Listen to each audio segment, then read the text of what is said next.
Rock 92.7, welcome to Mahayla's Music Moment. Like always, I am your host, Mahayla. I am still in shock about the next guest, so I know everyone out there will probably be mind blown as well. But today, I have on the show Rebecca and Megan from the band Larkin Poe. Howdy, you got both Rebecca and Megan here. Hi. Hi, it's so nice to meet you guys. How are y'all doing today? We're doing fantastic. We're in Seattle. We got a sold-out show tonight, so we're doing great. Oh, yeah, I bet. But first off, thank you so much for being on the show today. Thank you for having us. Thanks. Yeah, and also, Rebecca, happy birthday, by the way. It was on January 30th, right? That's right. Thank you so much. Man, I am absolutely loving my 30s. Yeah, I was about to ask you how old you turned this year. Wow. I didn't know you were 30, honestly. You still look like you're like 20, so. Oh, Mahayla, thank you so much. You're making my day. Of course. I mean, both of you guys are still, young chickens in the prime of your life. And being so young, you've really accomplished so much in such like a short amount of time. Do you ever like look back on everything that you guys have built for yourselves and think, wow, did we really do that? Like, did we really work with Steven Tyler that one time? To be honest, it's felt like several lifetimes. Sometimes when I think back over the past, I guess we've been touring for, 15 years? It feels like it's been a different life, or maybe a couple of lives. Yeah. And this is Rebecca chiming in as well to say that is one of the reasons that we do feel so grateful to be able to not only work together as sisters, but also work with something that we're so passionate about, to be able to make music and to tour. It really does feel like we're just cramming so much goodness into every moment, and we're really appreciative of the experience. Yeah, I totally understand that. And do you guys ever think to yourselves, if it all ended tomorrow, like we would be satisfied with everything we've done? Or do you still have that mentality of like, we can't stop here, there's so much left to do? Man, that's a really insightful question. This is Rebecca again. I think there's a bit of both. I mean, there's definitely a lot of drive. We're both super goal-oriented people, and we love striving for more, and we always want to do exactly what it is that we're doing, but just better with every turn. But Right. also I think, getting into our 30s and having experienced so much life, there is a lot of appreciation, a lot of gratitude that has to come into play, where the endless questing can have a break, because there sometimes can be this attitude of more, when actually you realize, hey, we've got a healthy family, we've got each other, we've made records that we're really proud of, we've been able to see a lot of the world and broaden our perspectives. There's actually quite enough that's going on, and so it's a balance of the two, I think, that we've been trying to seek in our adulthood for sure. Yeah, I totally understand that too. Being in my later 20s, definitely I'm like, well, I mean, I've accomplished so much, I have my own radio show. Like, that's amazing, But also, yeah, like you said, there's still like, I need to keep growing and stuff. So totally understand that. So, kind of switching gears here a little bit, you mentioned in several interviews that Elvis Costello is one of your personal mentors and one of your personal friends by now, because you guys have worked with each other for years, right? Yeah, I mean, we met him when we were in our late teens, and he kind of took us under his wing, and we feel really thankful for the experiences that he's given us. He's really showed us what it means to be a true artist. I mean, there's so much Right. respect that we have for what he's done with his entire career. He's spanned different genres. He's done so many different things with his career. It's been a great learning experience for us to kind of see how one of the greats does it. Yeah. And he shared the stage with us. I mean, all over the world. We've played with Elvis Costello, in Europe and Japan and all across the U.S. It's been a great relationship.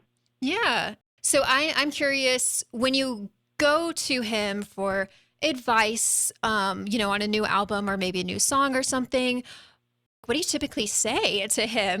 Like, do you just ask him, like, can you please bless this album for us? Or like, how does it work? Oh, I love this. This is Rebecca. You know, it's definitely been a relationship of letters. You know, we've been able to really maintain a strong correspondence, and like Megan said, being able to have spent so much time out on the road and just swapping stories and less swapping from us towards him and the opposite direction at catering, just picking his brain about his experiences and, you know, the musicians that he has learned from, the records that he loves, the whole gamut. But whenever we've sent him material just to get his sixth sense or his gut reaction, it always feels a little bit surreal to be able to actually send a piece of work to someone that you just implicitly trust and respect, and to be able to have this person shoot you straight. It's definitely something Hmm. we don't take for granted, and we do send him demos with great fear and trembling because he will tell you what he thinks, and that's one of the main reasons that you love him. Yeah, I'm sure. And then let's just hypothetically, let's say, he comes back and says something like, well, you need to go back to the drawing board. Do you like always take his advice, or has there ever been moments where you're just like, I don't know, I feel really strongly about this?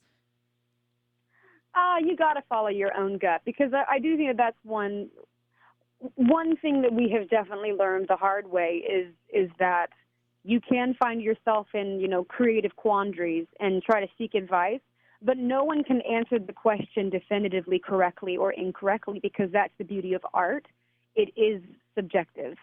So Right. I think especially in the last, you know, 5, 6 years since we started our own record label, we've definitely been calling upon ourselves to dig deep into our own gut and make the call, because ultimately that is what our fans are trusting us to do. So when our fans buy a record, they know that it's curated and created by, you know, Megan and Rebecca, and that's one of the reasons they want to buy it. But one thing I think that Elvis did suggest to us that we did, and advice that we did follow, was to embrace our roots. So we kind of went back and started listening to a lot of blues music, the music that inspired the artists that we grew up listening to, a lot of like Southern rock influences, you know, like the Allman Brothers, and going back and listening to who the Allman Brothers were inspired by was a hugely influential move for us to have made, and kind of going back and embracing those roots felt like Hmm. a homecoming, and has made a huge difference in our lives. Yeah, that's awesome. But other than Elvis, do you have any other people in your life that you trust for advice, inspiration, or things like that? This is Rebecca. I'll be very curious to see who my sister says, because of course my number one answer is Megan. Like the fact that we are, you know, Aw. we go way back, and we do tell each other just the truth, even when the truth is hard. And I think that that's one of the things that I think is so special about our relationship. But also, you know, I feel really lucky that, you know, I've married an incredibly talented musician, Tyler Bryant, and Megan has married an incredibly talented musician by the name of Mike Steele. And these are two people that, you know, are really on the inside circle with us. And to be able to have, you know, some creative conversations with your significant others, that's also such a gift. So I definitely trust Tyler and Mike as well. They're the first to hear the songs and the records, and they weigh in. We have a very small yet strong team of people around us Hmm. uh, that has helped us accomplish the things that we want to accomplish, and we feel lucky to have those people around that we really really trust.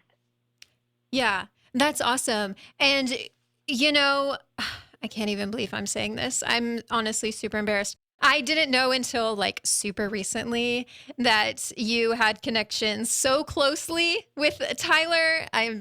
Like, I knew you guys were connected. I thought you were friends. So I'm like, I just love that you guys worked together, especially on the recent album, Blood Harmony. Was that the first time you have worked together in that aspect, or I guess like that closely before? Yeah, this is Rebecca again. It is nice because Tyler and I are really good friends, and to be able to have that be the basis upon which everything else grows is really, really cool. But I so appreciated, you know, Megan's openness as well to having Tyler pop in and be involved on Blood Harmony. It was, you know, a new process for us to record an album with a live spirit, to to have live drums and to sort of break the mold that we have built together of the last couple records of programming everything ourselves and playing all the instruments. So to have Tyler pop in and help us sort of be a sonic creator for the drums specifically was a really cool strength to be able to draw on. And luckily, we're still married at the end of it. So, Yeah, right. Yes. No divorces. Love Tyler Bryant and the Shakedown, love their band, and of course, love you guys. So the fact that I found out that you guys work together on Blood Harmony and also Shake the Roots blew my mind. But I actually wanted to talk a little bit about the Blood Harmony tour, which kicked off January 20th. And you'll be here in Texas late February, which we'll talk, or we'll give those dates out a little bit later. But how has the tour been going so far?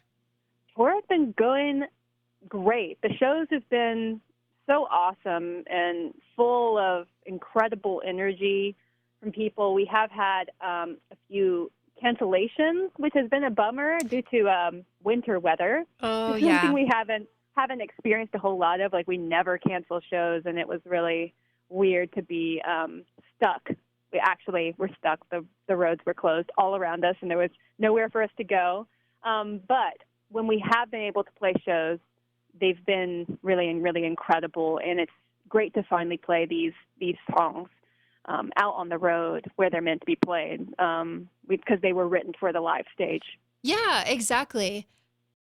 In addition to, releasing Blood Harmony on like CDs, vinyls, digital release, you also released cassettes. And I think on one of your lives, you mentioned that like one of the cassettes that people can get has Rebecca's face on it, and then another has Megan on the front. And you had a little bet on who was going to sell more. Do we know who's in the lead currently? We're still waiting for those counts to come back. So that contest is still up in the air. But I'm still rooting for Rebecca. I'm still rooting for Megan. I think Megan's going to be the dark horse. We'll see. Megan's going to pull ahead. I sincerely doubt it, but you know what? We're still fingers crossed, awaiting the results. Actually, we need to do a final poll. Mahayla, I'm glad you brought this up, because we need to actually do a final count, and we'll do a social media post to just let everyone know where the dust has settled, where the chips have fallen. Yes, because I am so curious. The numbers. Yes. Yeah. Well, I mean, personally, not to persuade anybody listening, but personally, I'm going to buy a Megan cassette right now. So. Amen! Yes! Yes, come on. Fortunately, it looks like we're nearing the end of the show. But before we go, I wanted to play a quick little game with y'all. I think it'll be fun. So I'm going to ask a series of questions super quickly, and you just reply with either Rebecca or Megan. It'll make sense once we get started. Okay? Okay. All right. So first question, who is the most creative? Rebecca. Aw. Who is the most stubborn? Megan. Yeah, Megan. Yeah. No questions about that one. Who takes the longest to get ready for a show? Rebecca. Definitely Rebecca. And who is the first one to start a fight? Ooh. Oh, Megan. No. I'll take it. I know. So then on the other side, who is the first one to apologize in an argument? Megan. Aw. All right. Now these next two questions, they might be a little hard. And sorry, Mom and Dad, if you're listening. Who's Mom's favorite? Rebecca. Megan. Rebecca. Yeah. Well, then who's Dad's favorite? Ooh, Rebecca. Come on, Oh, dude, I love these questions. Clearly, there's no consensus here. You are so much fun. Thank you for putting that together. That love brings that. a huge smile to our face. Yeah. And then I have one more question before we go. Who is the best sister? Oh, definitely Megan. yes, Rebecca. I was hoping you guys would Megan. say that. Megan is. Megan? Oh, okay. Oh, but thank you. That was so much fun. Was there anything else you wanted to add?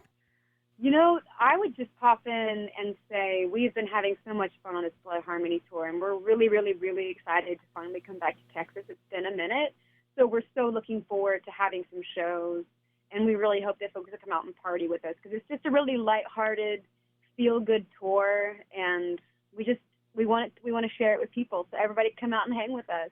Thank you again to Rebecca and Megan from Larkin Poe. You can catch them live on February 23rd in Dallas, February 24th in Austin. And to see the full list of dates, head over to larkinpoe.com. And here is their latest from the new album, Blood Harmony.